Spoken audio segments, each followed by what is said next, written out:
Please बैठिए बैठिए। हाँ।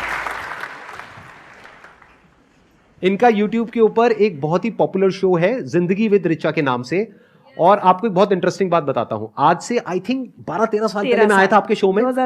2009 में मैं इनके शो में गया था। जिंदगी लाइव के नाम से इनका एक शो था।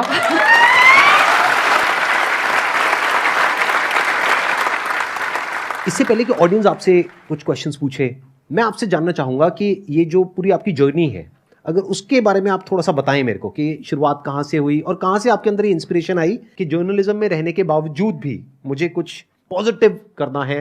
2002 आई जॉइंड जी। 2005 फिर मैं यहाँ आई, एक चैनल 7 शुरू हुआ था, चैनल 7 जागरण वालों का था, जो कि 2006 में IBN 7 बना, जिसमें फिर आप आए। 2007 में जिंदगी लाइव आ गया मेरी जिंदगी में, और जिंदगी लाइव नहीं आता तो शायद मैं जर्नलिज्म छोड़ के भाग जाती, क्योंकि 2006 तक आते आते मैं फ्रस्ट्रेट भी होने लगी थी कि हम क्यों, उसके पीछे क्या रीजन है?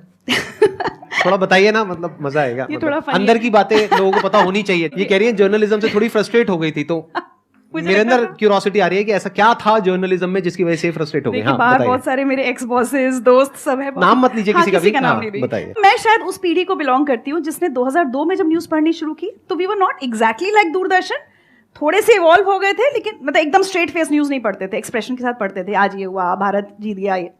लेकिन जितना आजकल चिल्ला रहे हैं वो पिच हमारी कभी नहीं थी। अब तो ऐसा लगता है जैसे मोन्टाज खत्म होता है, एज आई सेड, सब मेरे दोस्त हैं, बट ऐसा लगता है वो कह रहे हैं नमस्कार मैं हूं ये, और अब मैं आपको गोली मार दूंगा।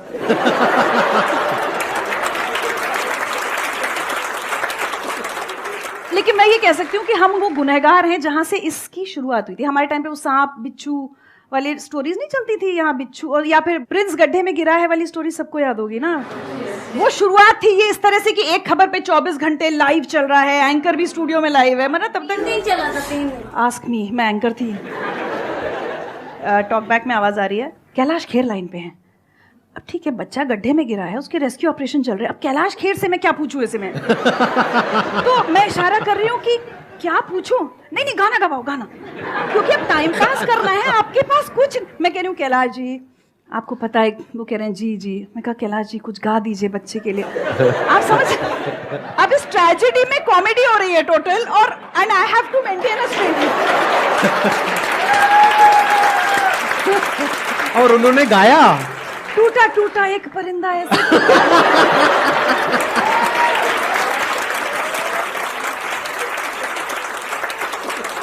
ये वो फेस था जब ये, ठीक है, आज जो गिरे हैं इसकी शुरुआत हमारे टाइम हो गई थी। आज गिरे हैं मतलब थोड़ा एक्सप्लेन करना चाहेंगे? Can you please elaborate? आप तो कितना चिल्ला रहे हैं। सो 2014 मुझे एक चैनल ने वापस बुलाया न्यूज पढ़ने, तो मुझे लगा भी कि क्या मैं अभी रेलेवेंट हूँ न्यूज की इंडस्ट्री में। तो उन्होंने कहा नहीं आप न्यूज पढ़िए, आपने इतने साल पढ़ी है। तो हम गए वापस।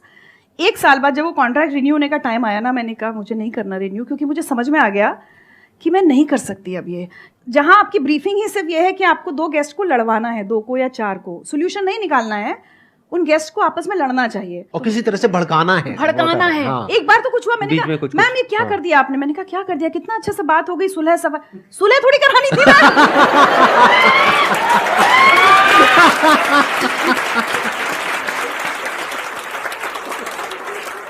एंड फिर मैंने 2015 was like the end of reading news, but उस बीच 2007 से 2014 तक जिंदगी लाइव आ गया, तो कम से कम मैं टिकी रही वहां पर जहां मैं थी। और वहां पे आई एम नॉट श्योर आप में से कितने लोगों ने देखा है, कितनों ने नहीं देखा है, बड़ा ही कमाल का इनका वो शो था।